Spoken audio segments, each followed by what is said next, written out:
지난 11일 고용노동부는 주 52시간 근무제 확대를 앞두고 부작용을 최소화할 보완책을 발표했다. 정부는 중소기업이 차질 없이 준비할 수 있도록 1년의 계도 기간을 부여하겠습니다. 시행규칙 개정을 통해 특별 연장 근로 인가 사유를 확대하되 노동자 건강권이 훼손되는 일이 없도록 지도하겠습니다.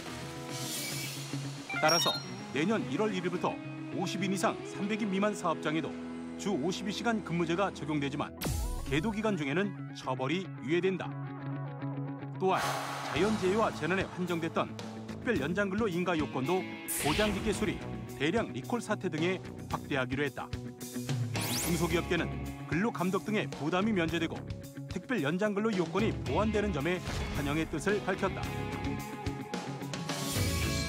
하지만 노동계는 노동 기본권을 주장하며 크게 반발했다. 사실상 주 52시간 근무제의 유예라며 헌법 소원까지 검토하는 것으로 알려졌다. 주 52시간 근무제 확대를 앞두고 노사 간 갈등이 커지는 상황. 경영계와 노동계 모두 윈윈할 수 있는 해결책은 없을까? 오늘 쟁점 토론에서 고민해본다.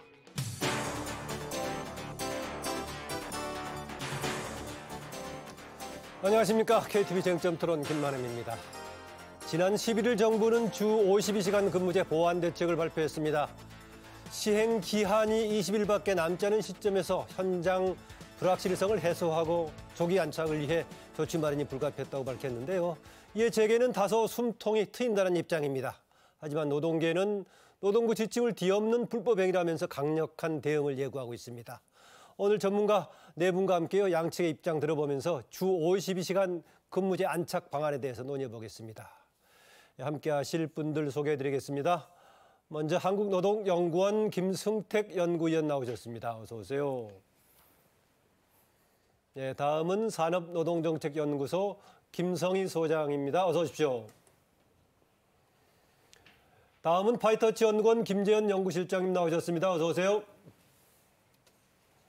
네, 마지막으로 한국노총 정책본부 유정엽 정책실장 나오셨습니다. 어서 오십시오.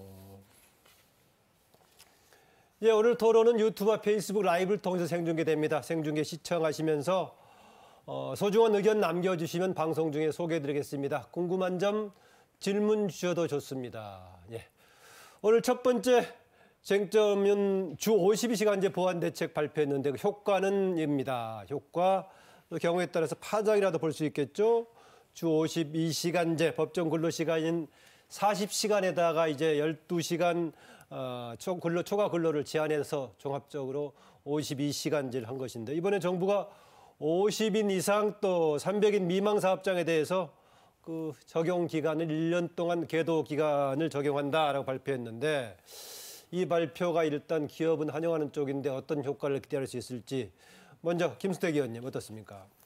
그 2004년에 이제 법정 근로 시간을 단축할 때의 네. 총량 규제의 필요성에 대해서 얘기가 나왔었습니다. 왜냐하면 법정 근로 시간을 단축하더라도 초과 근로 시간을 늘리면은 네. 근로 시간은 줄어들지 않기 때문이죠. 그리고 우리나라가 OECD 국가 중에서 장시간 근로를 하는 국가라는 거는 이미 옛부터 많이 알려진 사실이고. 단축하면서 당시 초과 근로 시간을 12시간을 줄인 겁니까, 그게? 아니요. 네. 당시에는 법정 근로 시간을 4시간 단축하는 대신에 예. 초과 근로 시간을 4시간을 증가시킬 수가 있었습니다. 예, 예. 그렇기 때문에 근로 시간 자체는 단축이 잘 안 되는 그런 성향들이 나타났지요. 그래서 이번에 이제 총량 규제로서 주 52시간 상한제를 적용하게 된 것은 그런 배경이 있고요. 예. 그렇지만은 이번 주 52시간제는 초과 근로 시간을 줄이는 그런 총량 규제라는 점에서 초과 근로 수당이 같이 줄어들고 그리고 그동안에 초과 근로 시간이 굉장히 길었던 그런 기업들은 일주일 동안에 줄여야 하는 그런 시간이 너무 많은 급격한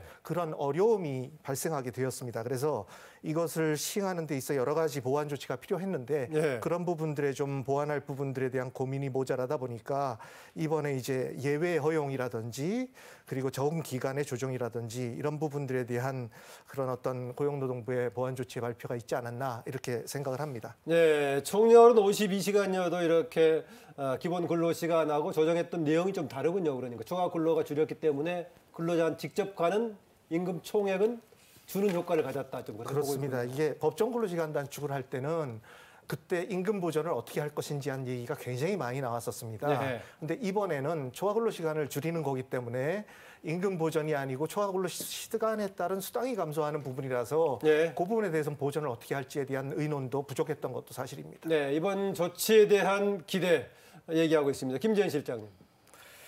예, 일단 뭐 중소기업들이 지금 이 주 52시간 근무제가 본격적으로 시행 이제 되면 거기에 따른 이제 우려를 굉장히 많이 이제 나타냈었습니다. 네. 이제 뭐 정부에서 조사한 자료에 따르면 50인에서 299인 이제 기업 중에서 약 15.6%의 기업이 이제 주 52시간 초과제가 있는 것으로 이렇게 네. 조사가 됐고, 이 중에 약 23.8%가 주 52시간 근무제 전혀 이제 준비를 하지 못하고 있다, 이렇게 대답을 했다고 합니다. 그래서 이제 저희 연구원에서 자체적으로 연구를 해본 결과로 만약에 300인 미만 기업 전체에게 이 주 52시간 근무제를 시행을 하면 네. 일자리가 대략 한 25.3만 개 정도, 그리고 GDP가 한 6.7조 원 정도 이렇게 줄어드는 것으로 그렇게 좀 분석이 됐었습니다. 네. 그래서 이런 이제 조치로 이런 이제 중소기업들의 애로사항을 조금 이제 해소해주고, 또 어떤 경제에 미치는 악영향을 조금 이제 좀 보완할 수 있다는 이제 그런 의미가 있다고 생각을 합니다. 이제 다만 중소기업들이 조금 우려를 나타내는 것은 이게 또 1년이 지나면 또 다시 이제 원점으로 되돌아가기 때문에 좀 근본적인 대책을 마련해달라, 이렇게 이야기를 하고 있습니다. 네, 정부가 이번에 발표한 좀 보완책의 내용을 좀 구체적으로 살펴본 다음에 김성희 교수님 얘기를 계속 좀 들어보겠습니다. 자료 좀 보겠습니다. 네. 네. 먼저 그 사업장의 준비 기간이 부족했던 점을 감안해 가지고 1년의 계도 기간을 주기로 했던 것이 기본 취지죠. 또 구인난 인건비 등의 비용 부담을 줄이기 위해서 국내 인력과 또 외국 인력 채용, 또 여기에 대한 지원을 확대하고요. 돌발적이고 일시적인 상황에 대응할 수 있도록 특별 연장 근로 인가 사유를 좀 확대하다, 느슨하게 하자, 그런 얘기겠죠. 마지막으로 업종별로 특수한 애로사항을 고려해서 관계부처에서 특화 지원 방안을 추진할 예정입니다. 이번 말씀드렸다시피 발표의 핵심은 내년 1월 1일부터 주 이제 52시간 적용을 받는 영세 기업에 대해서 1년의 계도 기간 부여하는 것인데, 일단 앞서 말씀드렸다시피 기업의 입장에서 한시름 낮다라고 볼 수 있겠는데, 뭐 이제 또 우려하는 바도 있겠습니다. 김성희 교수님. 예. 300인 이상 사업장 할 때 9개월 정도 계도 기간을 부여했는데요. 이번에 50인 이상 300인 미만에는 1년 플러스 네. 시정 조치까지 하면 1년 6개월 아하. 이렇게 했습니다. 우리가 주 40시간제 갈 때 2004년부터 2011년 7년에 걸쳐서 갔거든요. 네. 이게 법정 노동시간 단축이니까. 그런데 이번 사안은 이게 노동시간 정상화죠. 그러니까 68시간까지 가능했던 건 일주일을 5일로 보고 토요일, 일요일 16시간 근무는 주 최대 한도 시간에서 제외했기 때문에 예. 그런 잘못된 행정 해석을 바로잡는 정상화하는데 지금 3년에 걸쳐 가기로 여야 합의로 법을 통과시킨 다음에 예. 계도 기간을 이렇게 부여하면 50인 미만에는 5인 이상 50인 미만에는 5인 미만은 적용은 되지 않습니다. 당시의 사정에 대해서 우리 그 김승택, 김재현 의원하고 약간의 차이가 있군요. 예, 그렇게 가면 한 6년이 최소 6년이 걸린다라는 건데 예. 노동시간 정상화하는데 6년이 걸린다라는 것은 좀 과도하다, 이렇게 볼 수 있고요. 문제는 준비되어 있는 기업이 61%라고 김승택 박사님이 실태조사하신 걸로 아는데 노동부 의뢰로 노동연구원에서 한 조사 결과가 50인, 299인 사업장에서 61%가 이미 준비돼 있고 예. 준비가 안 된 데가 7.2%라고 나와 있습니다. 근데 이렇게 기간을 연장을 하면 이미 준비돼서 실시하려고 하던 기업이 어떻게 되느냐 하는 겁니다. 예. 도대체 정책의 초점을 어디에 맞춰야 되느냐. 못 따라오는 것을 따라오게끔 유도하는데 초점을 두긴 해야 되지만 네. 이것은 한 기업들이, 노동시간을 단축한 기업들이 오히려 손해를 보는 정책이라고 볼 수 있죠. 그래서 네. 오히려 잘한 것을 장려해야 되는 것인데 못한 것을 지원책이든 보완책으로 따라오게끔 유도할 수 있는 정책이어야 되는데 이건 한 기업들이 바보가 되는 그런 정책이라서 네. 하책 중에 하책이다, 이렇게 볼 수 있겠죠. 네, 유정엽 실장 어떻게 보십니까? 이번에 정부의 계도 유예 기간을 1년 동안 주도록 한 거, 효과 또는 부정적으로 보자면 파장 어떻게 보십니까?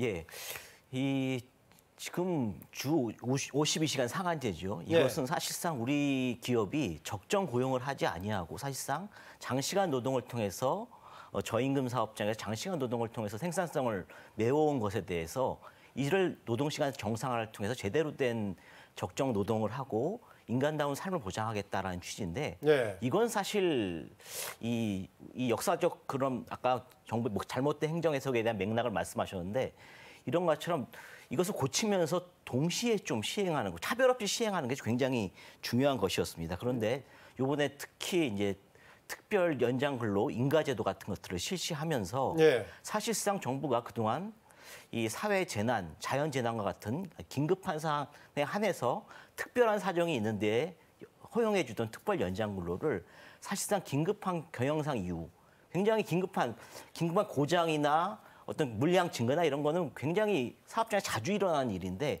이것을 이 특별한 사유로 인정해서 이 특별 연장 근로까지 해주겠다고 한 것은 굉장히 특별하지 않은 경우까지 특별한 것으로 인정해서 이를 장시간 노동을 허용해 주는 곳으로 또 많은 부작용을 야기할 것으로 보고 있습니다. 네, 유 실장이 지금 특별 연장 근로 인가 여건 지금 확대했던 것에 굉장히 우려하고 있네요. 네, 우려는 있을 겁니다. 그런데 지금 우리나라에서 초과 근로 시간이 가장 긴 규모의 기업이 제일 규모가 작은 기업이 아니고요. 30인에서 299인 네. 그 규모의 300인 기업들이 미만이니까요. 그렇습니다. 네. 그 기업들이 가장 긴 초과 근로 시간을 기록하고 있고 그리고 그 기업들에 대한 적용이 이제 2020년 1월 1일부터 계획이 돼 있었습니다. 예. 아까 뭐 말씀하신 대로 이미 주 40시간에 근접한 근로를 하는 기업들 전체로 봤을 때는 상당히 많습니다. 그래서 주 52시간제가 52시간을 일하라는 게 아니고 40시간제를 일을 하는데 12시간의 초과 근로 이상은 넘지 마라라는 그런 의미에서 지금 시작을 하는 건데 이 제도에 있어서 이미 적응하고 할 수 있는 기업들은 굉장히 많은데 아하. 그렇지 못하는 기업들이 10%만 되더라도 그 기업들에 대해서는 어떻게 할 것이냐. 요거에 대한 방안은 지금까지 준비가 된 적이 없었죠. 그리고 특히 그 30인에서 299인까지의 중소기업에 있어서는 특히 제조업이 문제인데요.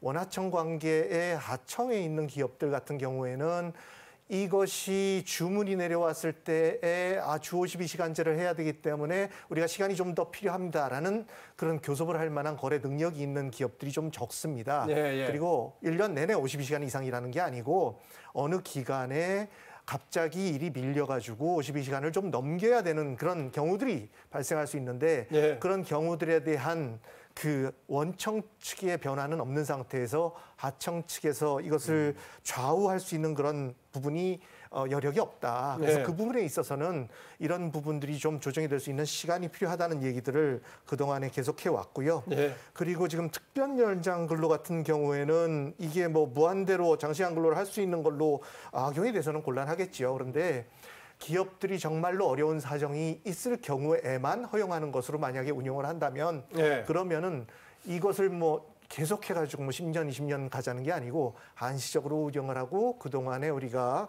주 52시간제에 걸맞는 그런 노동시장 문화를 만든다면 거기에 노나사나 큰 피해를 받지 않고 근로시간을 단축하는 목표 쪽에 더 다가설 수 있지 않을까 이런 네. 판단에서 정부가 계도기간을 실시하자고 한 것이 아닐까 생각을 합니다. 김성희 교수님, 여기에 이제 근로자의 동의를 전제로 하는 것이기 때문에 아까 우리 유 실장이 걱정하는 악용의 우려는 조금 중간에서 좀 뭔가 조금 동의를 받는 절차가 있기 때문에 우려를 그렇게 하지 않아도 되지 않을까요? 어떨까요? 예, 행정관청이 승인하는 요건이 되겠죠. 예. 그래서 행정관청이 어떻게 잣대를 엄격하게 적용하냐 아니냐에 달려 있는데요.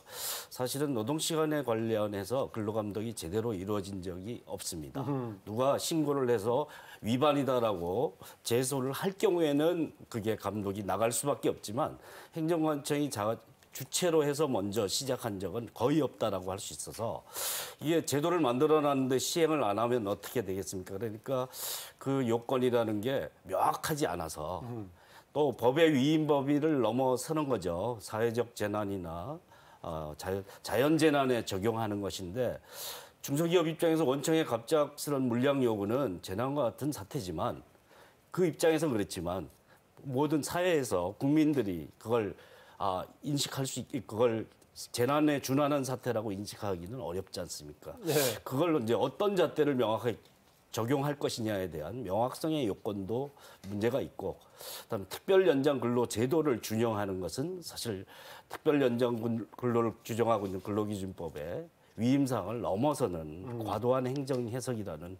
문제점을 가지고 있습니다. 아, 그러면은 법정 근로 시간에 대한 법을 위반의 소지가 있다고 유 실장 같은 게 보나요? 예, 지금 근로기준법은 아시다시피 이게 최저 기준, 법정 최저 기준을 정하는 법이고, 이것을 위반할 경우에 또 이것을 위반하는 계약을 체결했을 때 그 자체가 법으로 이 효과를 인정하지 않는 강행벽구입니다. 그런데 이것의 특별한 사유, 연장 예외 사유를 굉장히 폭넓게 인정하겠다는 것이기 때문에 굉장히 행정부의 재량에 의해서 강행벽구를 임의적으로 운영하는 결과를 초래하기 때문에 네. 이것이 또 노동자의 건강을 위협하고 법정 최저 기준을 세운 이유가 노동자의 건강권을 확보하면서 인간의 존엄한 이 노동을 존중해주기 위한 것인데 네. 이런 것들을 뒤흔드는 어떤 대책이라고 할 수 있기 때문에 저희는 이 헌법 소원도 준비하고 있고 특히 이제 정부의 재량권을 넘어서는 행정행위에 대한 행정소송도 준비할 예정에 있습니다. 네, 지금 행정권 남용에 대한 우려에서 문제까지 제기할 소지가 있다라고 했는데요. 김재현 실장 어떻게 보시나요?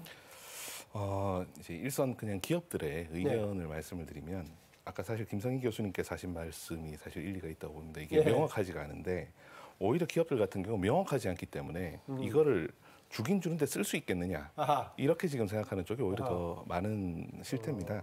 그래서 이제 뭐 얼마 전에 그 아프리카 돼지 열병이 있었을 때 그때 이제 방역을 해야 돼서 이제 특별 연장 근로 인가를 신청을 했는데 이제 기간이 너무 길다 해서 일단 반려가 됐다가 이제 다시 신청한 그런 사례가 있었습니다.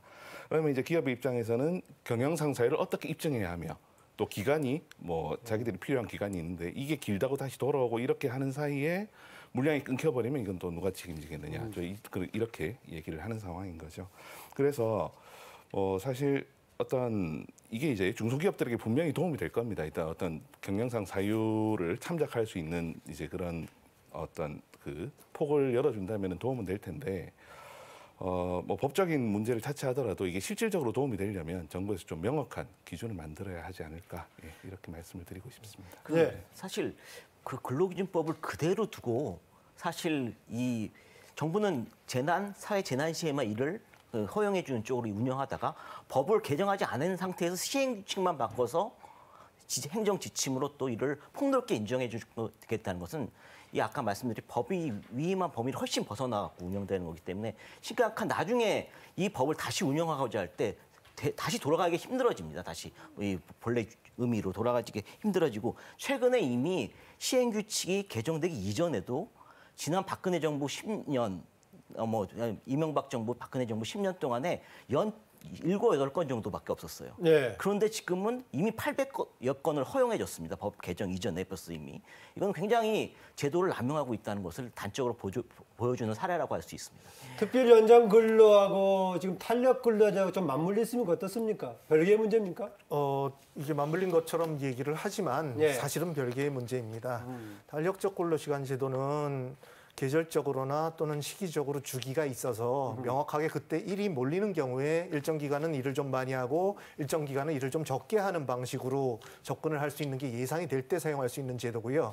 특별 연장 근로 같은 경우에는 예상하지 못하는 돌발적인 그런 일이 드러나는 일이 발생했을 때에 적용하는 제도이기 때문에 별도의 제도라고 볼 수 있는데 근데 지금 재계 쪽에서도 이게 명확하게 돼야지 조건들이 명확해져야지 잘 쓸 수 있겠다고 얘기를 하고 있고 노동계 쪽에서는 이게 너무 과도하기 때문에 이게 법 위반이고 문제가 있다고 얘기를 하시는데 실질적으로 고용부가 고민을 한 부분은 특별 연장 근로를 해야 되겠다고 요구하는 그런 기업의 수요가 예전보다 훨씬 많이 나오고 있다는 점, 52시간제를 적용했을 때 그것이 왜 그럴까라고 원인을 생각했을 때에 과연 지금 52시간 상한제를 적용했을 때에 이게 처벌로 그냥 끝나는 게 아니고 이제 범법자가 되는 그런 일이 발생을 하는데 그런 일을 결과를 낳기 위해서 지금 상한제를 지금 하는 건 아니거든요. 그래서 사업을 하고 기업 활동을 정상적으로 하면서도 근로시간이 단축돼서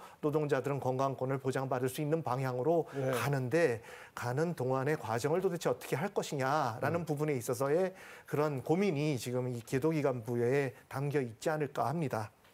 예, 탄력적 근로시간 제도는 사실 생각보다 활용도가 높지는 않은데요. 아하.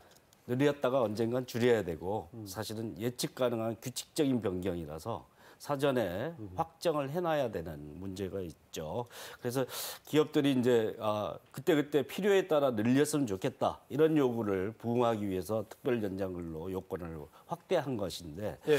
이게 필요할 때 쓰는 제도로 그치는 게 아니라 우리는 주 52시간 상한제 자체를 무너뜨리고 계도 기간이라지만 사실 유예 아닙니까? 그러니까 뭐 계도라는 건 깨우쳐서 바른 길로 인도하는 건데 빨리 하도록 하는 유도하는 정책은 없고 안 해도 된다라는 것만 있으니까 감독하지 않겠다, 처벌하지 않겠다만 있는 거니까 그건 사실 시행 유예에 다름 아닌데 거기에 이제 특별 연장 근로에서 필요에 따라 시간을 늘려서 52시간 상한을 더 넘을 수 있게 해준다면 사실은 옛날처럼 하던 대로 일을 하는 관행으로 되돌아가는 정책이 아니냐. 주 52시간 제도 자체가 무력화되는 것 아니냐 하는 문제가 있는 것이죠. 네. 그것 때문에 염려하는 것인데 하던 관행대로 그대로 갈 장시간 체제가 온전될 가능성, 위험성이 매우 높다라는 점에서 우려합니다. 이에 대한 대비책이 마련돼 있지 않은 상태에서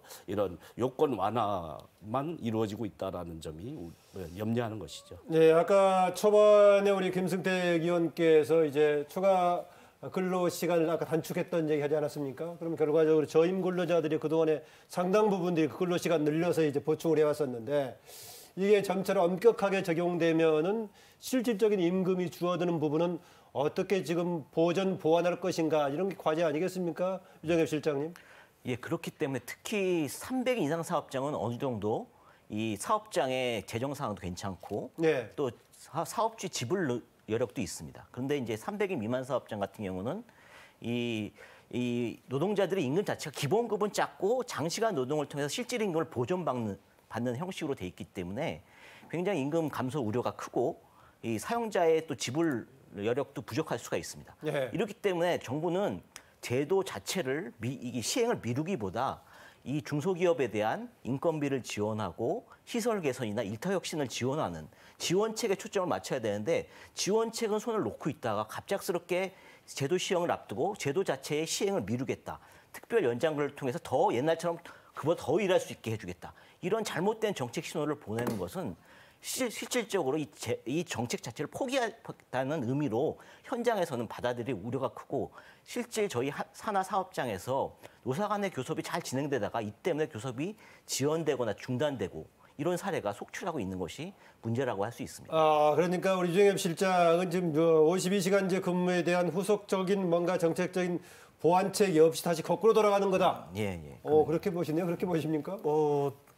그렇게만 할 수 있으면 얼마나 좋겠습니까? 그런데 정부에서 이 정책을 시도할 때에 소득 감소라든지 월급 총액이 감소하는 부분을 다 메꿔줄 수 있다면은 간단하게 그렇게 할 수가 있겠죠. 그런데 그것을 하는 데 있어 재원의 문제라든지 그리고 지금 중소기업들 같은 경우에 자생력이 떨어져가는 것이 문제인데 중소기업들의 임금까지 다 보존을 해줘야 되는 그런 일을 과연 하면서 지금 가야지 될지에 대한 건 근본적인 중소기업 정책의 문제이기 때문에 다시 한번 생각을 해봐야 될 것이고요.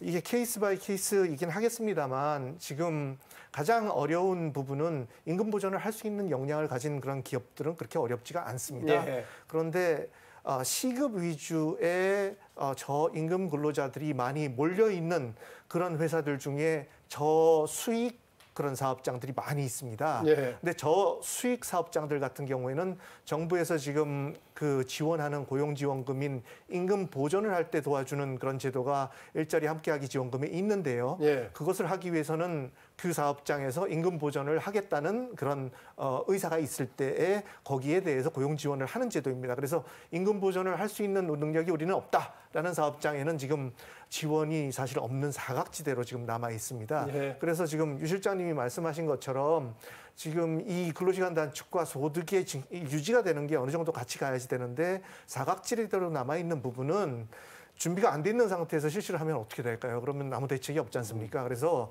이 계도 기간이라는 그 기간 중에 아무 일도 안 하는 게 아니라 예.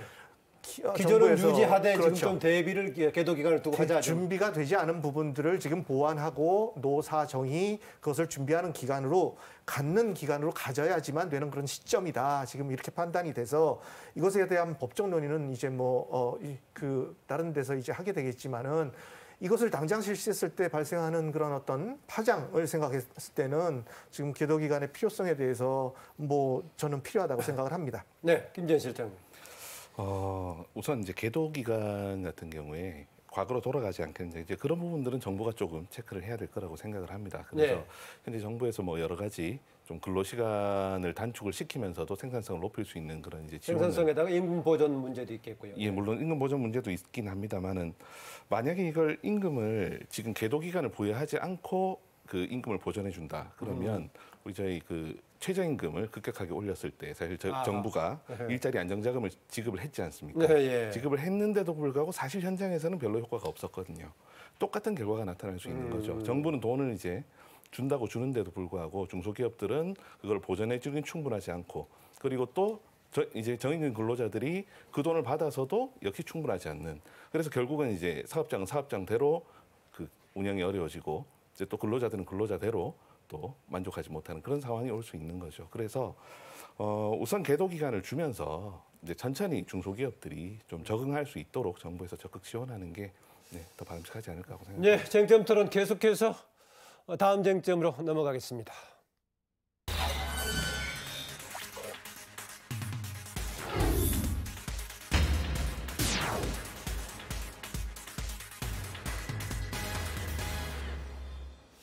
네, 주 52시간 시행한 기업들의 그 성과는 이 쟁점 두 번째 쟁점입니다.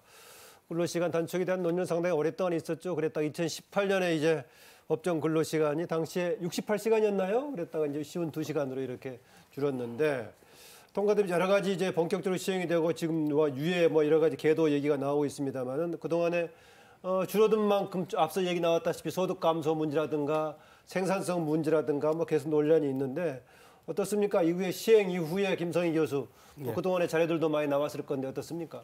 효과 어떻습니까? 최근 KDI 연구에 따르면 40시간제 도입 이후에 예. 노동시간을 단축하면 1.5% 생산성이 증대된다. 그리고 40시간 미만으로 하는 기업 빼고 계산하면 2.1%까지 생산성이 향상이 된다. 프랑스가 35시간제 20년 전에 했을 때도 생산성 효과는 추가로 고용해야 될 인원을 반까지도 줄일 수 있다. 이렇게 나오거든요. 이게 네. 50%의 생산성 효과를 발휘할 수 있다. 그러니까 비용 절감 효과를 발생할 수 있는 생산성 증대죠. 그래서 우리 논의가 약간 정태적으로 흐르는 것 같습니다. 이렇게 동태적인 변화를 노동시간이 가져올 변화에 대한 고려를 하지 않고 네. 하고 있다. 그래서 고용 문제에 대한 고려가 빠져 있고요. 그래서 생산성 증대가 가능하다. 효율적으로 일하는 그런 체계로 옮겨간다라는 것과 또한 이를 통해서 그 절반가량은 고용 증대로 이어질 수 있다는 거죠. 생산성 증대를 차감한 효과만큼은. 그래서 일자리 함께하기 사업으로 기업에 지원금을 주기도 하고 임금 감소에 대해서 보존하는 대책이 있습니다만 이것을 중소기업이 적극적으로 능동적으로 하도록 쓰는 제도로 디자인되어 있지는 않습니다. 그래서 좀 더 앞서서 계도 기간을 주더라도 계도 기간 안에 하는 기업들에게 오히려 우대책을 주는 방식으로 적극적으로 유도를 해서 생산성도 높이고 그다음에 고용도 창출하고 그다음에 중소기업이 임금의 격차뿐 아니라 노동시간의 격차가 심해지면 점점 더 사람 뽑기 힘들어집니다. 젊은이들이 가기 싫어하죠. 요새 노동시간 중요한 노동조건 중에 하나이기 때문에 그런 면에서도 중소기업이 살아남을 수 있는 조건을 만들면서 그리고 구조적인 혁신을 도모할 수 있는 그리고 사회적 고용 창출이라는 목표에도 부합하는 그런 동태적 변화에 긍정적인 상을 그려나가는 그를 초점으로 정책을 펴는 것이 중요하다 이렇게 봅니다. 예, 법정 근로시간 단축을 여러 측면에서 주장하기도 했습니다. 세계 최장 근로시간 문제 해결도 있었고 관련된 저녁 있는 삶 얘기 나왔었고 또 일자리 함께하기 관련 여러 가지 있었고요. 이것이 전반적으로 사회에 과연 어떤 영향을 미칠 것인가 지난 1년 어떻게 평가하십니까? 우선 이제 오기 전에 OECD 예. 이제 그 통계를 보고 왔습니다. 이게 이제 OECD에서 낸 통계가 이제 드디어 우리나라가 2,000시간 밑으로 연간 내려갔더라고요. 1인당 네. 이제 근로자가 연간 일하는 근로 시간이 2,000시간 밑으로 내려갔고 또 긍정적인 점이라면 확실히 일반인들은 뭐 연간 근로시간 얘기하면 그게 어느 정도인가 잘 모를 건데요.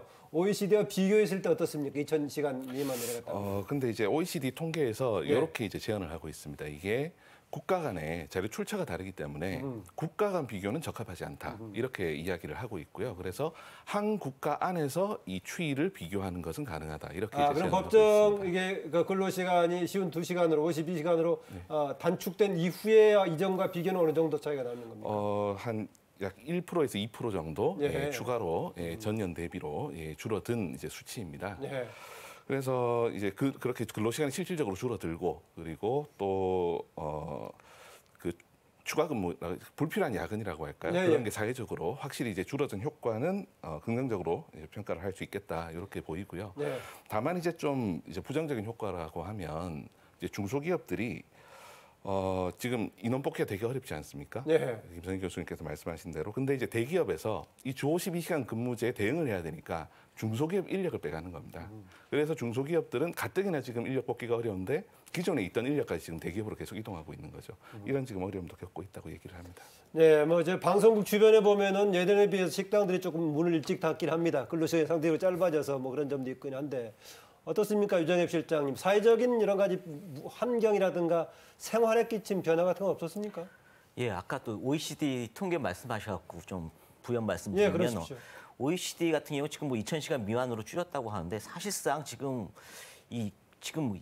단시간 노동 일자리 이것이 예. 많이 늘었기 때문에 그래서 이 평균상 상대적으로 줄어들었다. 평균적으로 줄은 것이지 아하. 300인 이상 장시간 노동 사업장에서 이 그 평균 노동 시간이 개선되지는 지금 아직 않고 있고 빨리 주 52시간 상한제를 시행해서 이것들이 개선되도록 하는 것이 굉장히 중요하다고 할 수 있고요. 아하. 저희 산하 사업장도 조사를 하면 처음에 일부 이 장시간 52시간제를 시행하면서 이 임금이 줄고 이런 문제로 처음에 불만이 있다가 하더라도 이 제도 시행 이후 그 삶의 질이 개선되고 나 여가 시간을 활용할 수 있고 예. 가족들과 함께 할 수 있는 시간들 이런 것들이 활용되고 내 건강이 또 나아지고 이런 것을 통해 굉장히 이 긍정적인 효과로 작용하고 그 나중에 이제 그런 임금 부분들은 추후 또 개선되는 점들이 있으니까 굉장히 만족도가 높고 삶의 질이 올라갑니다. 이런 네. 것 사회적 효과도 굉장히 크게 봐야 된다고 저희는 보고 있습니다. 예, 초기에는 당장 예전에 비해서 가시적으로 임금이 좀 줄어드는 것에 대한 우려도 있었지만은 다른 긍정적인 생활에 기대가 많아지고 임금은 나중에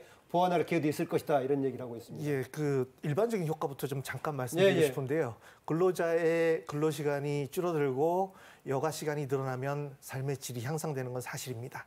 하지만 여기에서 중요한 건 이제 소득이 보장이 돼야 된다는 부분이 있고요. 기업의 경우는 지금 근로시간을 단축해야지 되는 총량 규제 같은 것이 들어가면은 생산성 향상을 시키는 노력이 나타나고요.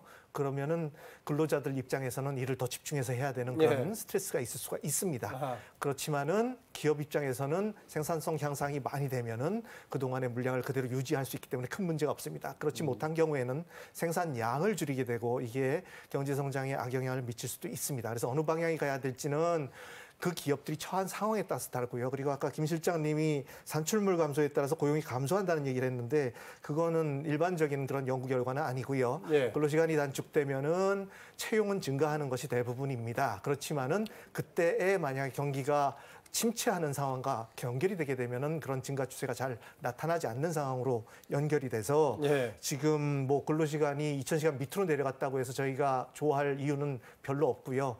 이게 통계상으로 경기가 침체하고 그리고 뭐 단시간 근로자가 늘어나고 하는 상황에서 2,000시간 내려가는 건 바람직하지 않고 장시간 근로를 하는 사람들의 비율이 과연 줄어드는지 통계를 다시 한번 확인을 해봐야 될 것 같습니다. 예, 도입 이후에 여러 가지 변화들을 얘기하고 있습니다. 예, 그 산출물 감소는 고용을 창출하지 않아서 그런 거죠. 줄어든 시간만큼은 생산성으로는 4시간 줄이면 10명이 근무한다면 한 사람을 늘려야 되는 거고 예. 생산성이 향상이 되면 그거는 이제 절반의 시간 일하는 사람 반만 늘리면 된다라는 얘기가 되는데요. 그 생산성 향상을 차감하고 물량을 유지하기 위해서 고용을 증가시켜라. 고용 증가는 사회적으로 바람직한 결과죠. 근데 기업은 인건비 부담이 생기니까 인건비 부담에 대해서는 정부가 지원을 한다. 이거 사회적으로 바람직한 결과니까. 그런데 모든 비용을 감수해 주지는 못합니다. 그래서 3분의 1 정도가 되고 또 생산성 향상으로 3분의 1 되면 나머지 3분의 1을 누가 부담할 거냐. 노동자가 임금 감소로 3분의 1을 부담할 거냐. 기업이 인건비 증가로 부담할 거냐. 이 문제에 나머지 남는 문제가 그것만 남습니다. 그동안에는 어떻게 해결했는가 경험적인 사례 같은 거 없습니까? 아니면 있죠. 프랑스 35시간. 아니 우리나라의 경우에 시행 이후에. 우리나라 40시간제 할 때 이제 심각한 논의가 있었는데요. 예.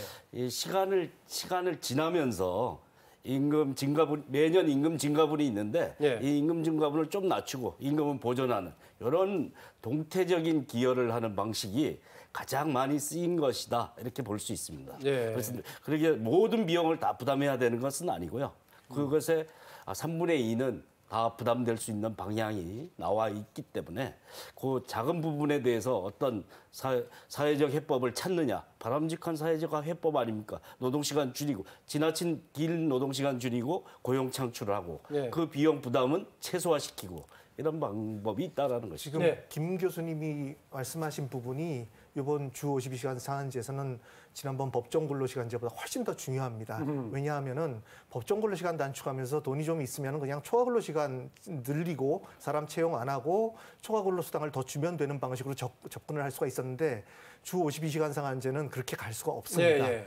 그래서 지금 줄어드는 근로시간만큼 신규 채용을 할 것이냐 말 것이냐가 굉장히 중요한 관건인데 중소기업에 있어서 그래서 아까 우리 김 실장님 얘기한 인력을 그렇게 구하는 게 좀 어려운 중소기업에 있어서의 그 문제는 도대체 어떻게 해결할 것이냐. 그래서 비용의 문제 외에도 중소기업에 우리 젊은이들이 가지 않으려고 하는 그런 문제까지도 사실은 이번엔 터치를 해야 되고 그리고 지금 인력 수급에 있어서 매칭이 대기업 쪽 공공부문으로는 젊은이들이 많이 가려고 그러는데 중소기업으로 가지 않는 것을 해결하기 위한 정부의 중소기업 정책이 많이 시현이 되고 있습니다만 지금 더 강조하고 더 많은 자원을 투입을 해야 될 때다.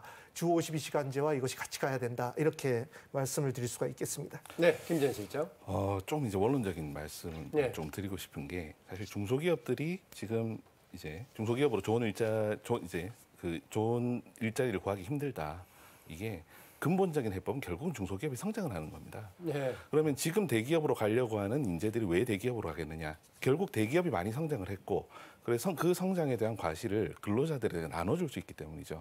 그러면 중소기업들도 결국은 성장을 해야 이게 궁극적으로 나눠줄 수 있는 거죠. 대신에 그 성장으로 가는 길이 어디냐를 이제 우리 사회가 고민을 해야 될 텐데 좀 일단 이제 중소기업들을 힘든 상황까지 몰아간 다음에 그 다음에 정부가 이렇게 지원을 해주면서 좀 중소기업이 성장할 수 있도록 이렇게 유도를 할 수 있지 않겠느냐. 네. 이 시각은 제가 볼 때는 상당히 위험하지 않나. 일단은 기업들이 좀 자유롭게 경영을 할 수 있는 환경을 먼저 만들어 준 다음에 그 다음에 이렇게 계도를 할 수 있는 원론적으로 좀 그런. 예, 오늘 그 토론 모두에 이 정부 대책이 나와서 그나마 중소기업의 숨통을 트여서 다행이다라는 좀 이 말씀이 있었는데 이게 저희는 좀 다행이 아니라고 생각합니다. 왜냐하면 중소기업이 중요한 그 경영 개선을 하고 일터 혁신을 하고 이 중소기업이 이제 중견기업으로 이렇게 성장할 수 있는 기회를 어떻게 보면은 이 후진적 노동 관행을 계속할 수 있는 여건을 정부가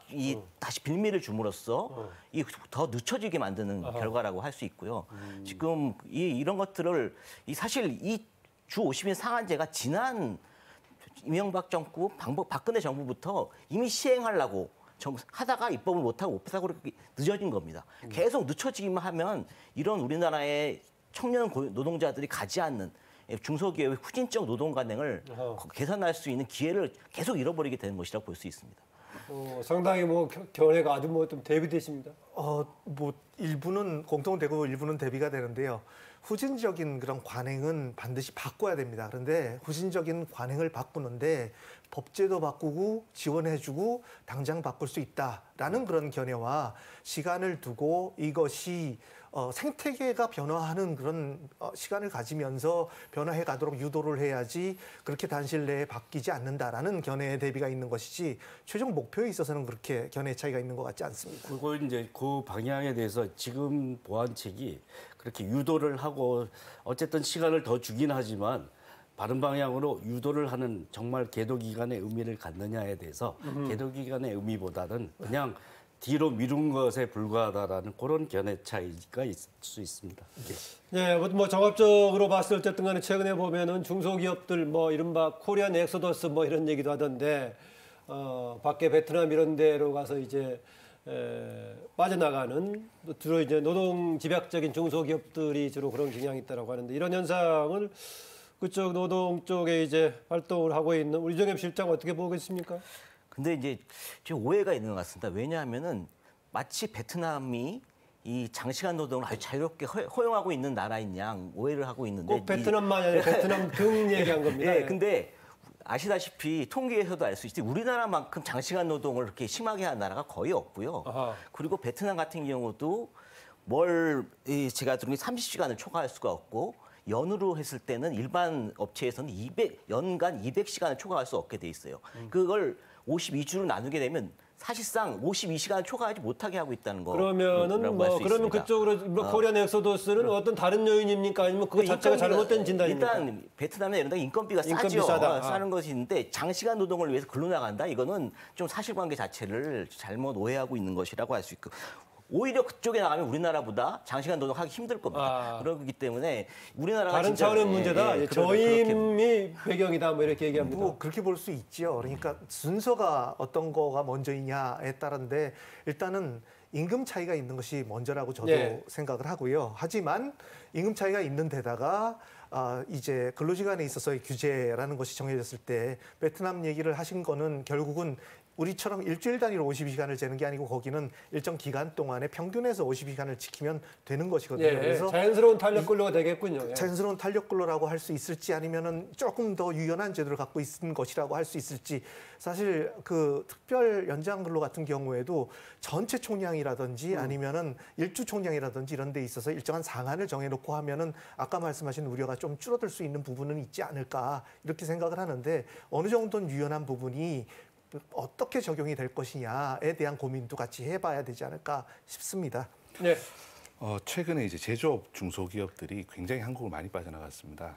통계를 보니까 네. 2019년 1분기에 이제 이 중소기업 얘기입니다. 네. 전년 동기 대비 232%가 해외 직접 투자 금액이 늘었습니다. 지난해 동기 대비요. 그렇죠. 네. 예. 그리고 2분기에는 105%가 늘었습니다.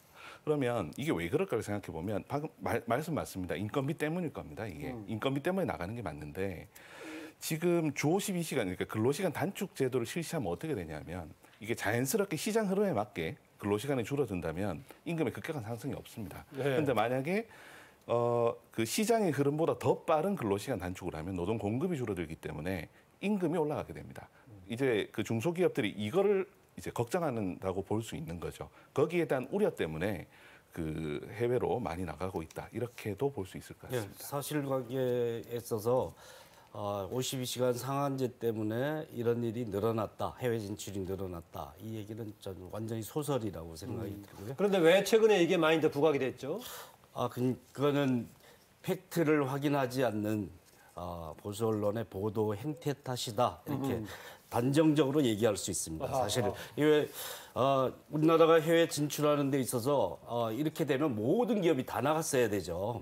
그런데 세계 모든 나라들이 자기 근거지를 기업들이 유지하고 있는 거는 가장 중요하게는 시장 개척 이유 때문에 해외 진출하는 거고 두 번째가 인건비 요인이 있을 텐데 네. 노동시간 요인이라는 요인은 이거는 작동하기에 따라 다양한 요인들을 가지고 있습니다. 그런데 노동시간 상한제 그것도 다른 나라보다 좀 여유가 있는 규제 체계죠. 주 52시간 상한제라는 거는 그런 제도 때문에 이런 일이 늘어났다라고 얘기할 수는 없습니다. 네, 김재현 실장. 이제 중소기업의 입장은 지금 좀 다르다고 생각을 합니다. 네. 뭐 여러 가지 이유가 있겠죠. 해외 그 직접 투자 금액이 그러니까 해외로 진출하는 이유가 단순히 인건비 부담을 줄이기 위해서 아니면 뭐 근로 시간에 의한 어떤 영향을 피하기 위해서 모두 다 나갔다고는 생각하지 않습니다. 근데 문제가 이 시점에 갑자기 증가를 했다는 거죠. 그렇다면 어떤 이유가 있을 텐데. 그러면 뭐 여러 가지 당시에 기업하기 어려웠던 환경들 이런 거를 쭉 찾아보게 되는데 그중에 대표적인 정책이 이제 최저임금의 급격한 인상과 주 52시간 근로제가 있었던 거죠. 그래서 이 부분을 좀 정부가 제대로 실태 파악을 해서 현재 정말로 이렇게 해외로 진출하는 어떤 중소기업들이 현 정부 정책 때문에 좀 이제 문제가 있어서 나가고 있는지 그걸 좀 확인을 한번 해봤으면 좋겠습니다. 예, 지금 다른 나라 지금 특히 이제 동남아 상황을 얘기했었는데요. 현재 이른바 그 주요 선진국들은 그 주 40시간 근로를 기본으로 하고 있습니다. 주요 선진국들은 이제 어떻게 근로 시간을 규정 또는 규제하는지 살펴보겠습니다. 저 화면을 좀 보시죠. 예, 미국과 일본은 주 40시간 근로 또 최대 52주면 거의 1년이죠. 달력 근로 시간제를 허용합니다. 미국의 경우 초과 근로 시간의 경우에는 1.5배 임금을 지급하고요. 일본은 연간 720시간까지 연장 근로를 허용하고 있습니다. 독일은 또 주 48시간 근로에다가 최대 6개월의 탄력 근로 기간을 운영합니다. 프랑스는 주 35시간 근로에 최대 3년의 탄력 근로제 근로시간을 허용하고 있고요. 독일, 프랑스는 근로시간 저축 계좌제 상당히 독특한 개념입니다. 이걸 시행 중입니다. 영국은 주 48시간 근로이지만 근로시간을 유연화시켜서 최대 52주의 탄력 근로제를 허용합니다. 이렇게 선진국도 여러 가지 이제 노사 합의로 근로시간 규제의 다양한 변주가 또 이제 가능하도록 하고 있는데요. 조금 전에 제가 얘기했던 특히 독일, 프랑스에서 시행하고 있는 근로시간 저축 계좌제 어떤 제도인가요, 김선희 교수님? 이게 우리가 조금 참고해 볼 만한 것인가요? 언뜻 느낌으로는 조금 했을 때를 저장분을 나중에 많이 쓸 수 있고 그럴 것 같기도 한데 어떤 겁니까? 네, 시간의 근로를 하면 그걸 시간의 노동 수당으로 받는 게 아니라 네. 시간으로 저축하는 겁니다. 네. 그래서 나중에 휴가를 갈 수 있게 하는 제도로 쓰고 기본 있는 근로 거죠. 시간에서 빼먹고 할 수 있다는 거겠네요. 예. 그래서 뭐 연간 노동 시간이 짧은 독일, 프랑스 이런 서구 국가들의 노동자들은 휴가를 뭐 지금 최대 6주까지 연차 휴가를 쓰고 있는데 프랑스의 경우는 네. 그럼에도 불구하고 더 노동으로부터 해방된 시간에 대한 선호도가 높기 때문에 그다음에 그 전제는 일정한 소득이 뒷받침되고 있다라는 것이고 그다음에 그게 평균적으로 비슷하다라는 겁니다. 누구나 뭐 세후 소득은 큰 차이가 없기 때문에 임금을 더 시간의 노동을 통해서 임금을 더 받아야겠다는 욕구보다는 그것을 자유로운 시간으로 활용하는데 더 선호를 가진 나라에서 활용되는 제도이다 이렇게 볼 수 있겠죠. 네, 김수택 의원님, 나라마다 이제 그 여러 가지 여건이 다를 거고 또 제도하고 실질하고 어떻게 규정하고 있는가도 문화가 다를 수 있을 것인데 네. 우리가 참고해 볼 만한 뭐 이런 방금 여러 가지 나라 사례 중에서 어떤 것이 있을까요? 김 교수님 말씀하신 것처럼 유럽 국가들은 근로자들이 여가를 근로보다 더 선호하는 네. 그런 상황입니다. 그래서 돈을 받는 것보다 나는 휴가를 더 쓰고 싶으니까 삶에 대한 근로시간 인식이 뭐 저축 차이가 계좌제를 있을 수 하자. 있겠죠. 예. 예. 근데 그 삶에 대한 인식이라는 것이 사회보장제도가 기본소득을 상당히 잘 보장을 해주고 있어서 네. 기본적으로 살아가는 데 있어서 임금을 받는 것에 대해서 자기 여가에 투입하는 그런 환경이 구성되어 있는 정도까지 갔기 때문에 이게 가능한 것입니다. 그런데 우리나라의 경우를 보게 되면은 우리나라는 아직 소득 수준이 거기에 미치지 못할 뿐더러 우리가 살고 있는 지금 사회 자체도 그러한 문화를 구성하고 있지는 않습니다. 네. 물론 근로자들이 그 방향으로 가야 되는 거는 지금 맞습니다. 그런데 그 방향으로 가기 위해서는 사회보장제도뿐만이 아니라 우리 기업 생태계의 인프라도 상당히 오랜 기간 변화가 필요하고요. 다른 분야의 변화가 오히려 선행이 필요하다는 거네요. 그렇죠. 그러니까? 거래 관계에 있어서 지금 건축 분야만 보더라도 그 건축을 마무리 짓는 시간을 정할 때 몇 월 며칠에 마무리 지어라를 근로시간을 몇 시간을 투입하는 것을 고려하면서 그렇게 하청기업에 주지를 않습니다. 네. 심지어는 주 12시간제를 지금 실시하게 된 공공부문에서도 그 정부에서 일을 시킬 때에 근로시간 제도가 변했으니까 납기일이나 이 말일을 좀 늦춰줘야 되겠다 이런 일이 과연 있었는지 확인이 좀 필요할 겁니다. 네. 그래서 그런 부분들에 있어서 변화가 일어나려면은 시간이 좀 필요한데 저는 이번에 이 과제 연구 과제를 하면서 청년층 근로자들을 많이 만나봤습니다. 네. 근데 청년층 근로자들은 여가 시간을 근로 시간보다 더 중요하게 생각하는 그런 추세가 나타나기 시작했고 초과 근로수당 좀 안 받더라도 나는 좀 쉬는 시간이 늘었으면은 그 회사가 좋다고 생각한다라는 그런 사고방식을 갖고 있더라고요. 그래서 지금 청년들이 기존 세대가 되게 되면은 아마도 이런 문화적인 변화가 올 수 있지 않을까 판단을 합니다. 네, 다른 나라에 참고할 만한 선진적인 사례들 얘기하고 있습니다. 유정엽 실장님. 예, 지금 아까 화면에 나왔던 사례들 그 선진국들이 유연근무제를 많이 활용할 수 있도록 예. 하고 근로시간 계좌제 같은 것도 하고 있다라고 이제 예시를 들었는데 지금 저런 유연근무제를 우리나라 활성화하거나 근로시간 계좌제를 할 수 있는 여건이 안 돼 있습니다. 예. 왜냐하면 이미 거의 68시간 체제로 꽉 짜여진 일 시스템이 돼 있고 거기에 최소 인력을 고용하고 있는데 휴가 가고 유연근무제 활용하면 딴 사람이 와서 일을 해야 될 거 아니에요. 예. 근데 그런 이런 여건이 되지 않고 한 사람이 빠지면 다른 사람이 더 일을 많이 해서 메꿔야 되는 아주 이런 체제로 돼 있기 때문에 유연근무제를 이렇게 제대로 활용할 수 있는 여건이 되어 있지 않고 우선 그것이 되기 위해서는 주 52시간 상한제가 정착된 이후에 유연근무제를 활성화할 수 있는 여러 가지 장치들을 마련해야 됩니다. 그런데 우리나라는 지금 단순히 주 50일 시행을 앞두고 여러 가지 문제가 된다고 해서 계도기간을 두고 또 탄력적 근로시간제를 제대로 시행도 하기 전에 확대하고 이렇다 보니까 사실상 이 노동시간 단축 정책이 제대로 정착되지 못하고 있는 것이다라고 보여집니다. 예, 서로 이렇게 정해진 서로의 규칙을 위반했을 경우, 예컨대 근로기준법을 위반했을 경우에 당연히 형사처벌을 받겠지만은 아까 우리가 들었던 선진국들은 상대적으로 노사합의가 잘 지켜지기 때문에 그런 사례보다는 노사합의가 아주 노사관계 핵심이다. 반면 우리의 경우는 근로기준법 위반하면은 뭐 2천만 원 이하에다가 2년형에 너무 과하지 않냐 이런 지적이 있다는데 너무 과하다고 보십니까? 해외보다 과한 거는 맞습니다. 그냥 법 규정상 봤을 때는 예. 일단 일본의 경우에는 이제 준수하지 않았을 때 6개월 이상의 징역 그리고 30만 원 이하의 벌금 그리고 프랑스는 이제 근로자 한 명당 위반 시에 이제 750유로 이제 벌금형 그리고 독일의 경우에는 미준수 시에 이제 1,500유로 그러면 이게 이제 우리나라에서 현재 적용한 2천만 원하고 제일 비슷할 겁니다. 예. 예. 근데 이 독일의 경우에는 고의로 어겼을 때만 1년 이하의 징역형 지금 이렇게 돼 있어서 사실 해외보다는 우리나라가 현재 처벌 규정이 센 건 맞습니다. 그래서 이 처벌을 강하게 할 거면 뭐 조금 더 처벌을 세게 하는 것이 지금 어떤 뭐 혹시 부정적인 효과 같은 게 있습니까? 부정적인 기업을 뭐 과도하게 압박 기업이 잘 지키면 될 것 같은데. 그러니까 기업의 입장에서 이게 걱정을 할 수밖에 없는 거죠. 이거를 이제 어쩔 수 없어서 이거를 지키지 못하는 상황에 내몰릴 수가 있는데 그렇게 되면 범법자가 될 수밖에 없기 때문에 사업을 계속 운영을 해야 되느냐 말아야 되느냐 이걸 고민할 수밖에 없는 상황입니다. 그런 고민까지 하게 되는 상황이 생긴다. 예, 최대 형량이 높다고 해서 처벌 규정이 센 것은 아니죠. 뭐 김용균법, 산업안전 관련된 법에서 최대 형량을 높였지만 실제로 5명이 산재사고로 사망한 사고에 벌금 500만 원도 안 되는 벌금이 때려지는 현실입니다. 그러니까 산재 사망 사고에 그럴지언정. 그러니까 이게 사람별이 아니라 사고 단위군요, 기준이요. 예. 근데 최대 형벌이 높다고 해서 실제로 그게 그대로 이행되느냐? 그렇게 따지면 다른 나라의 경우에는 일본이나 독일, 프랑스의 경우에는 그게 이제 거의 기준으로 작동하는 건데 우리는 그냥 굉장히 낮은 수준으로 하는데 최대 형량만 높여놓은 거라서 실제 처벌 수위와는 무관하다. 물론 입건이 되고 문제가 되는 범법자가 된다는 사실 자체는 있는데 그것은 다른 나라도 마찬가지라고 볼 수 있겠죠. 네. 범법자가 되는 거에 대해서 일단 좀 조금 그렇게 아주 철저하게 그냥 딱 걸리면은 뭐 범법자가 된다 이렇게 적용이 되는 게 아니라는 점을 좀 말씀드리고 싶은데요.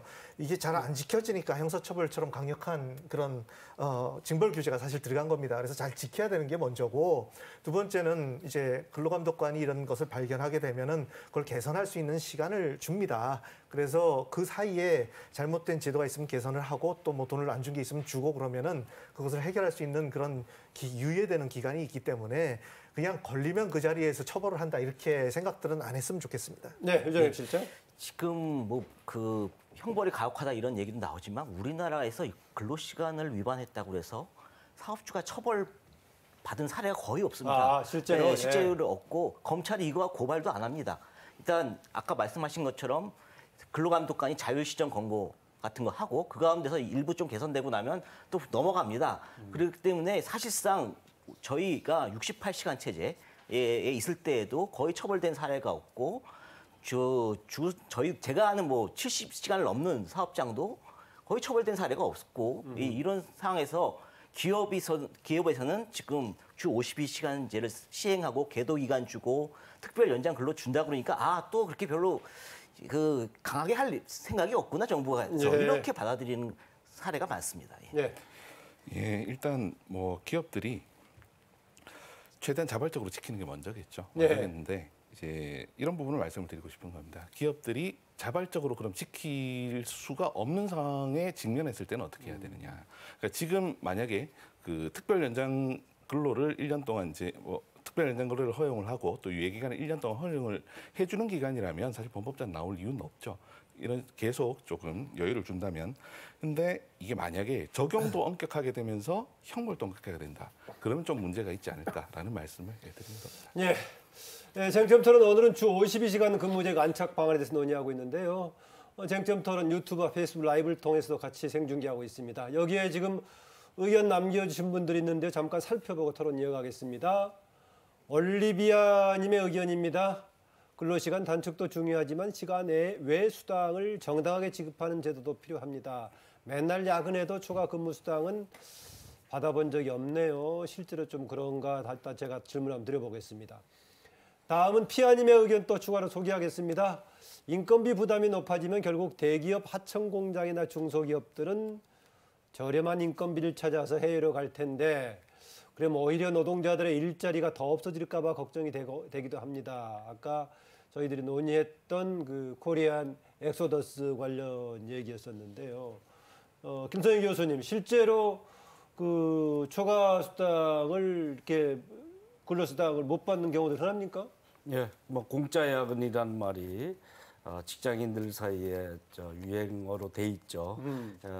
서비스 잔업이라는 일본의 관행이라는 게 사무관리직이나 이쪽 영역에서 노동시간을 특정하지 못하는 영역에서 많이 발생하고 있습니다. 네. 그리고 생산직이나 제조업에서는 시간이 엄격하게 지켜지는 것 같지만 사람이 없어서 휴가를 못 가는 식으로 이제 강제 야근이라는 게 횡행하고 있다라는 점에서도 심각한 문제라고 볼 수 있겠죠. 네, 김수태 의원 이런 문제에 대한 그 처방책이라든가 실태 뭐 이런 것들 연구원에서도 있었을 것 같은데요. 일단 포괄역산제 임금을 가진 곳이 굉장히 많이 있는 점에 지금 주안점을 두고 있습니다. 그래서 임금 체계를 이런 식으로 한 달에 어느 정도 초과 근로를 하는 걸로 보자. 그래서 월급이 이거니까 그거에 역산해 가지고 기본급은 얼마고 초과 근로 수당은 얼마다. 사실상 포함돼 있다. 네, 그런 식으로 이제 되어 있는 곳이 사무직에는 특히 많습니다. 그래서 일상적으로 뭐 2-3시간은 남아 가지고 일을 하는 거를 관행처럼 생각하는 그런 부분들이 있는데요. 조금 더 시간을 땡겨서 법정 근로 시간 내에서 열심히 일하고서 그걸 일을 해결할 수 있는 방법을 노사가 같이 찾아내는 게 먼저인 것 같고요. 그리고 이런 임금 체계 개선은 이것도 역시 장기적인 숙제로 지금 고쳐 나가야 되는 그런 부분이라고 봅니다. 그리고 주 52시간제에 대한 얘기가 나오면서 사실 노사 전체가 내가 일하는 시간이 과연 근로시간에 포함되는지 근로시간 관리를 어떻게 해야 되는지 이런 거를 더 강하게 인식하기 시작했습니다. 그래서 실질적으로 의미 있는 변화가 지금 시장에는 나타나고 있는 것 같고요. 그전에는 그냥 낮에 별로 그렇게 일을 집중적으로 안 하다가 저녁 때 2-3시간 남아서 일을 마무리하면 되지 했던 것을 이제 줄이는 그런 방식으로의 변화가 나타날 것이라고 기대를 합니다. 그러면 유정엽 실장 그게 이미 임금 계산할 때 사실 그것까지 감안해서 지금 포함되어 있다라고 보는데 그렇게 합법적으로 인정이 되는 겁니까? 어떻습니까? 지금 포괄임금제라는 것이 이제 정부 지침으로도 허용되고 있어서 이런 경우에는 포괄임금제가 가능하다 이렇게 정부 지침으로 돼 있기 때문에 이런 포괄역산 임금제가 이미 합법적으로 되고 있고 대법원에서도 이것을 이런 경우에는 인정하겠다라는 것을 하고 있기 때문에 이것이 사실 사무직이나 이런 곳에 남용되고 있는 것이 현실인 것이고요. 이것을 남용을 막고자 정부가 지침을 만들겠다 했는데 아직도 정권 초부터 발표한다고 발표를 하지 않고 있습니다. 그렇기 때문에 이러한 잘못된 공짜노동 관행을 개선하기 위한 정부의 조치도 수반돼야 되는데 정부 대책에는 이번에 그런 것은 다 빠져 있다는 것도 문제라고 할 수 있습니다. 네, 쟁점 토론 계속해서 다음 쟁점으로 넘어가겠습니다.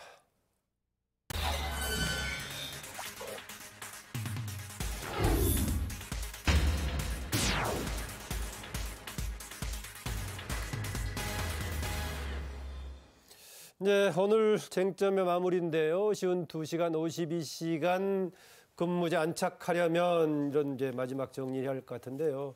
어쨌든 간에 정부가 지금 계도 기간과 보완책을 내놓은 것 여러 가지 얘기가 나오고 있는데 정부 입장에서는 그나마 조금 숨통을 트였다 이런 입장입니다. 그런데 또 이게 뭔가 오히려 아까 특별 연장 근로 같은 게 애매해가지고 이게 기업주의 입장에서도 잘못하면 자칫하면 애매하게 될 수 있다고 보고 또 아까 유정엽 실장은 이게 원래 쉬운 2시간의 취지를 오히려 거꾸로 되돌리는 거다 이렇게 하는데 지금 이거 특히 연장 근로 허용 관련 이거 특별 연장 근로 이거 좀 어떻게 추가로 정리하겠습니까? 제가 생각할 때는 계도 기간과 상관없이 주 52시간 상한제가 적용될 수 있는 노력을 노사정이 다 해야 됩니다. 네. 노사는 어떻게 생산성을 높이고 52시간 내로 일을 할지 계도 기간이 계속 연장되지는 않을 겁니다.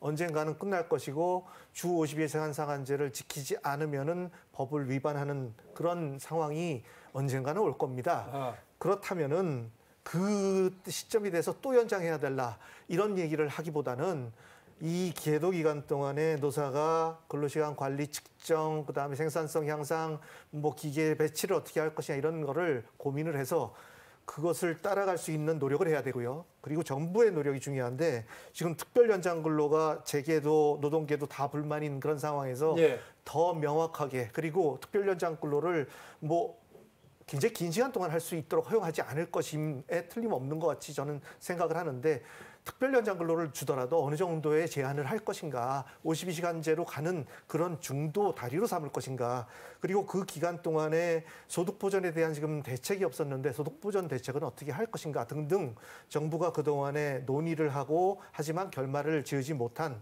유연 근로 시간제까지 포함해서 이런 숙제들을 계도 기간 동안에 풀어나가면 그럼 저는 계도 기간의 부여가 그 다음에 주 52시간 상한제를 연착륙시키는 데 오히려 도움이 될 수 있을 거다 이렇게 생각을 합니다. 네, 김선희 교수님.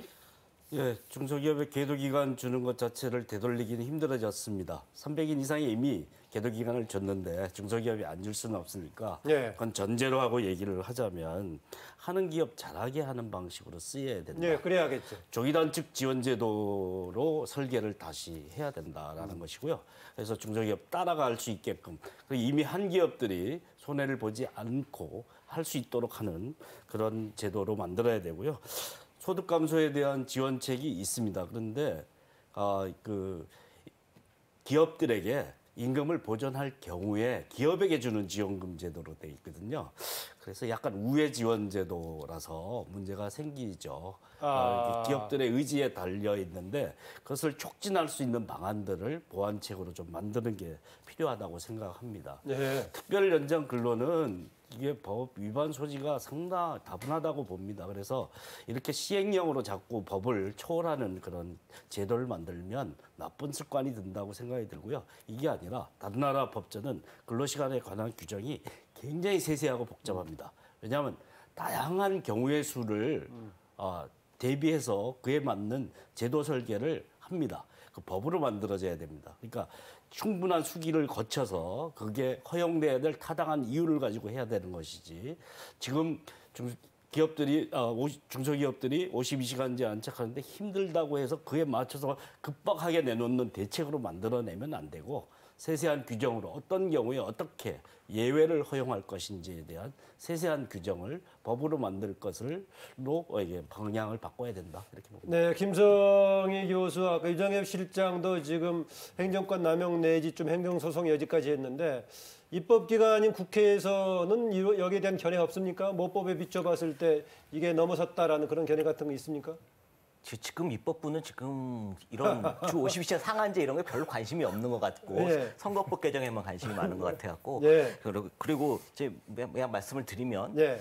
자, 주 52시간 최대 상한제는 사실상 거의 세계 보편화된 인권적인 기본적인 노동 조건이라고 할 수 있습니다. 따라서 이것을 빠른 시일 내에 차별 없이 중소기업과 대기업에 정착시킬 수 있도록 하는 것이 굉장히 중요합니다. 자꾸 네. 계도기간, 유예 이런 식으로 해갖고 현장에 잘못된 신호를 주게 되면 이 제도가 영영 정착하지 못할 수가 있고 지금 ILO 핵심협약 비준 문제로 인해서 국제사회에 우리가 지탄을 받고 있는데 다 노동시간, 이 장시간 노동 문제로 인해서 다시 한번 우리 사회가 국제사회로부터 지탄을 받을 우려도 있다라고 생각이 들고 정부는 이 제도 자체를 근간을 흔드는 정부 대책을 좀 유보를 하고 아까 말씀하신 것처럼 그 중소기업의 현장 지원, 제도 정착을 지원하는 쪽으로 제도에 초점을 맞춰야 된다라고 봅니다. 네. 예.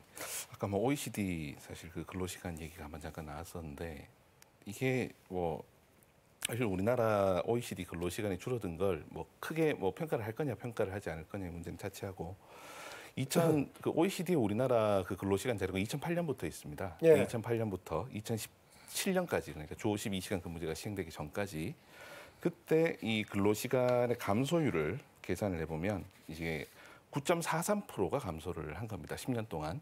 이게 전 세계에서 가장 빠른 속도입니다. 아하. 그러니까 이걸 근로시간 단축을 민간에서 자율적으로 조금 이렇게 줄여나가는 방향으로. 왜냐하면 근로자들이 계속 그 워라밸을 중요하게 생각하고 근로시간을 단축시켜 달라고 하면 기업의 입장에서도 이거를 계속 장시간 근로를 할 수는 없습니다. 그래서 이게 민간에서 자연스럽게 이게 안착이 된다면 부작용이 적을 텐데 만약에 중소기업들을 최대한 빨리 이 제도에 안착시키기 위해서 강제로 법을 강행 규정을 만들어 가지고 그거를 지키는 기업한테 상을 주면서 계속 이렇게 채찍질을 하는 방식으로 가면 그 결과가 좋게 나타날지 나쁘게 나타날지 사실 아직은 아무도 모르는 거죠. 근데 이제 우리가 그 최저임금 얘기를 안 할 수가 없는 게 최저임금을 올렸을 때 기업들이 적용을 할 수 있을 줄 알았는데 못하는 기업들이 많았지 않습니까? 그러면 강행 규정을 만들어서 못하는 기업들이 많으면 그때는 어떻게 할 거냐? 그리고 그래서 또 GDP가 감소하고 내수가 떨어지면 그때는 어떻게 할 것인가? 여기에 대한 대책이 없는 상황에서는 예. 네. 최저임금 그 관련 보완 대책 얘기했는데요. 이 52시간제 어쨌든 간에 지금 이제 계도기간 관련 중심으로 논의를 했었는데 근본적인 이 자체가 이제 착륙 제대로 정착돼야 될 것인데 현재는 그 과정 속에서 임금 감소 부분에 대한 뭔가 기업들에 관련해 가지고 신규 고용하는 곳에 뭐 정부가 추가로 보전한다 등 여러 가지 계획을 하고 있는데 그런 보완책을 통해서 제대로 실효를 거둘 수 있을 거라고 보시면 어떻습니까? 예, 일자리 함께하기 사업 이러면 좋습니다. 워크 쉐어링을 이제 우리말로 잘 옮겼다고 생각하고요. 추가 인건비가 발생하는 기업에 대해서 이 시간 노동 시간 정상화로 인해서 추가 고용을 했을 경우에 월 40만 원에서 80만 원까지 지원하고 임금 감소에 대해서는 500인 미만 기업에 대해서만 월 10만 원에서 40만 원까지 지원하는 제도인데요. 아까 뭐 이제 지원 방식에서 기업의 지원 방식보다는 직접 가거나 달리하는 필요가 있다라고 말씀하시는데 임금 감소에 대한 지원은 기업들이 보전해줬을 경우만 지원하니까 그 제도의 효과가 매우 떨어질 가능성이 있어서 무늬만 있는 제도일 가능성이 있다.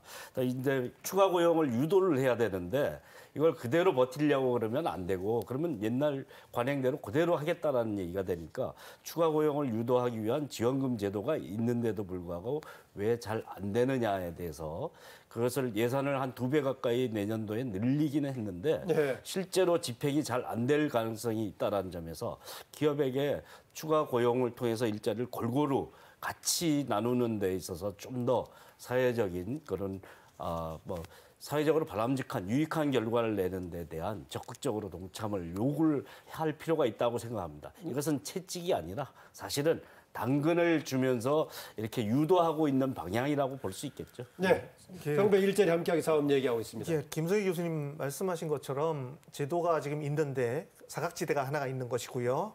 기업에서 임금 보전을 하지 않는 경우에 근로자 임금 보전을 할 방법이 없습니다. 그 부분은 정부가 신경을 쓰고 이 제도를 적용을 할지 아니면 다른 제도를 적용을 할지 고민을 해야 되고요. 그리고 지금 기존에 있는 신규 채용 시 고용지원금과 임금 보전 시의 고용지원금 같은 경우에는 이 부분을 그 계도기간 중에 주 52시간제를 확정하는 기업에 대한 조금 더 우대된 혜택을 적용하는 게 그게 조기에 하는 경우에 이제 부여하는 혜택이 있었습니다. 그런데 지금은 조기에 하는 것이 아니거든요. 이미 시행 시기가 지난 다음에 하는 거니까. 하지만 그 계도기간 안에 하는 그런 기업들 같은 경우에는 조기에 하는 것과 같이 높은 혜택을 줘서 조금 더 유인 효과를 높이는 게 중요하지 않을까 생각을 합니다. 네, 김재현 실장. 뭐 일자리를 늘려주는 게 바람직합니다. 바람직한데 문제는 그 과정에서 이제 기업들의 임금 상승 부담이 얼마나 될 것이냐. 그러니까 아까 전에 말씀드린 대로 초과 수당이 줍니다. 그렇게 되면 어차피 사람을 더 뽑아가지고 채워야 되기 때문에 초과 수당이 줄고 그러면 그 초과 수당이 줄어드는 걸 기업이 얼마나 보전해줘야 하며 기업들은 거기에 얼마나 부담을 느낄 것인가 이게 굉장히 중요한 문제일 거고요. 이제 둘째는 잘 충당하지 못할 경우에는 어떻게 하느냐. 그러니까 고용을 빨리 뽑아야 되는데 신고용이 안 뽑히는 겁니다. 그리고 지금 뭐 중소기업들이 계속 애로사항을 이 얘기를 하는 게 아까 말씀드린 대로 대기업으로 자꾸 사람이 빠져나가는 현상. 오히려 대기업에서 주 52시간 근무제를 보완을 하려고 사람을 뽑아가다 보니까 단기적으로 더 힘든 거죠. 그러면 이렇게 더 뽑기 굉장히 힘들어지는 환경에 직면을 했을 때 그럼 어떻게 기업들에게 계속 추가 고용을 하라고 할 것이냐. 여기에 대해서 좀 보완책이 있어야 될 거라고 생각을 하고요. 그 근본적인 해결책은 저는 이제 탄력 근무제 단위 기간을 확대를 해줘서 기업들한테 이 정도의 숨통은 조금 틔워준 다음에 그 다음에 준수를 하라고 요구를 하는 게 맞지 않나 이렇게 생각합니다. 말씀하신 대로 탄력 근로제 그동안에 정부는 어쨌든 간에 쉬운 2시간의 보완책으로서 필요하다는 입장으로 지금 국회 입법을 기대하고 있습니다. 기업들도 지금 빨리 입법이 안 되고 있다고 해서 불만을 표출하고 있는데 반면에 노동단체에서는 국회 앞에서 가장 강하게 격렬하게 반대했던 쟁점 중에 하나인데요. 어쨌든 간에 언제 될지 당장 지금 여는 이른바 임시국회에서 민생 관련 입법法안으로 조치가 될지 어떨지 모르겠는데 그 입법 탄력 근로제 관련해 국회에서 입법이 됐을 경우 그 파장과 뭔가 다른 영향 유정엽 실장 어떻게 보십니까? 예, 저희는 이제 경사노위에서 탄력 근로 관련된 이 사회적 합의를 했습니다. 저희는 한국노총은 이것은 정부가 주 52시간 시행 300일 이상 사업장 시행을 앞두고 이거 갖고 보완 대책 없이 시행하기 어렵다 이런 강력한 요구를 했었고 이것 때문에 이 보완 대책으로서 이것을 합의를 했는데 이 사회적 합의조차 지금 국회에서 빨리 시행되고 존중되지 않고 있는 것이 가장 큰 문제라고 할 수 있고. 한국노총은 합의했던 사항이군요. 그죠. 그리고 근데 문제는 정부가 지금 내놓은 계도 기간을 1년 이상 주고 또 이게 특별 연장 근로로 사유를 대폭 안 하고 이런 거를 할 거면은 빨리 정부가 이 노사정이 합의한 탄력 근로를 도입해서 일정 정도 숨통을 터이면서 이게 임금 보전하도록 하고 제대로 된 근로시간 계획하에서 이 업무가 이루어질 수 있도록 하고 이러한 조치가 필요하지 않을까. 김수택 의원은 서로 다른 차원의 문제라고 했지만 의정엽 실장 보기에 탄력 근로제를 통해 숨통이 트인다면 굳이 1년간의 계도 기간도 필요 없다라고 보는 그런 입장이군요. 특히 특별 연장 근로 같은 것도 필요 없다고. 그렇군요. 탄력적 근로시간 제도가 이번 국회에서 통과되리라고 기대를 하기가 어렵다고 아까 말씀을 하셨고요. 두 번째로 탄력적 근로시간 제도가 도움이 되는 그런 사업체는 전체 사업체 중에 제조업은 한 30% 되지만 전체 산업을 보고 봤을 때는 10% 정도밖에 안 됩니다. 그래서 그 제도만 가지고는 지금 계도 기간을 대체한다라는 건 저는 어렵다고 봅니다. 근데 이게 탄력적 근로시간제를 우리나라가 도입 취지 자체를 사실 이제 업무를 어느 특정 시기에 업무가 몰리는 기회에 집중적으로 하고 다른 시기에는 짧게 하고 이러기 위한 계획적인 업무를 하기 위해서는 현재는 단위 기간을 늘리자는 거 아니겠습니까? 근데 이거 문제 단위 기간을 늘리자는 논의가 사측에서는 기존의 장시간 노동 체제를 어떠한 형식으로 유지하는 체제에서 이걸 하려고 그러니까 이건 갖고만 부족하다. 이 활용도가 떨어진다 이렇게 얘기하는 게 문제죠. 네, 김재현 실장 탄력 근로제 관련 얘기입니다. 일정 부분 일리는 있다고 생각을 합니다. 근데 이제 그 장시간 근로 관행을 왜 해결을 하지 못하는지에 대해서도 한번 좀 이해를 하고 지나갈 필요는 있다고 생각을 합니다. 이게 당장 중소기업 입장에서도 대기업처럼 적응을 할 수 있다면 얼마나 좋겠습니까? 근데 중소기업이 가지고 있는 이제 제약 조건이 있고 처한 환경이 있기 때문에 단시간에 이걸 바꾸기가 힘든 거죠. 그렇다면 이제 저는 중소기업들이 요구를 하는 게 그거를 적응할 수 있는 시간까지 이렇게 필요한 근로 시간을 충분히 활용할 수 있도록 해달라라는 입장으로 이해를 하고요. 그래서 좀 중소기업들에게 충분한 탄력적 근로 시간제를 주는 게 이게 장시간 근로 관행이 장기적으로 이어지게 만드는데 일조할 것이다. 여기에는 저는 동의는 하지 않습니다. 저는 이제 국회 쪽을 비교적 이제 가깝게 이제 보는 쪽입니다만 우리 김수택 의원은 보시기에 지금 당장 입법되기 어렵다라고 지금 노동 관련 주변 단체들에서 보고 있군요. 뭐 반대를 하는 노동계도 있고요. 그리고 네. 자유한국당에서는 지금 탄력적 근로시간제도의 기간뿐만이 아니라 다른 것도 논의를 해야지 이거 통과시키겠다는 그런 새로운 주장을 또 하고 있어서 네. 지금 원안이 통과가 과연 될지 굉장히 의심스럽습니다. 네, 그렇군요. 예. 예, 자유한국당이 반대해서 안 돼. 뭐 좀 더 예. 기업에 친화적인 정책을 피고 싶다. 그런 방향으로 입법화돼야 된다라는 반대 이유로 안 했는데 예. 그 이유는 아닌 것 같고요. 정치적인 이유인 것 같습니다. 네. 동의해 줄 수 없다. 아, 예. 선거 전에 이런 이유인 것 같고 사실은 이번 보완책이 자유한국당의 요구 수준을 넘어선 감이 있습니다. 특별 연장 근로에 관련해서는 예. 그렇게 하리라고는 반대를 했던 자유한국당이 허를 찔린 그런 격이라고 볼 수 있을 정도로 노동계 입장에서 봤을 때는 좀 과한 보완책을 썼다 이렇게 볼 수 있어서 이 문제에 대해서는 좀 특별 연장 근로는 법적으로도 논리적으로도 좀 안 맞는 경향이 있기 때문에 이 문제에 대해서는 재론의 여지가 분명히 있다라고 생각합니다. 네, 지금까지 주로 정부의 정책이라든가 입법적인 뒷받침 관련해서 논의를 했었는데요. 결국은 최종적으로는 이제 정책을 주도하는 정부뿐만이 아니라 당사자인 기업 또 노동자 이 3주체들 또 여긴 또 사회적인 분위기도 넓게 같이 맞물려 있겠습니다만은 이들의 합의가 중요한데 이 세 주체들에게 주문하고 싶은 거, 강조하고 싶은 것을 마지막 말로 좀 부탁을 하고 싶습니다. 우리 김 실장님 먼저 하시겠습니까? 네.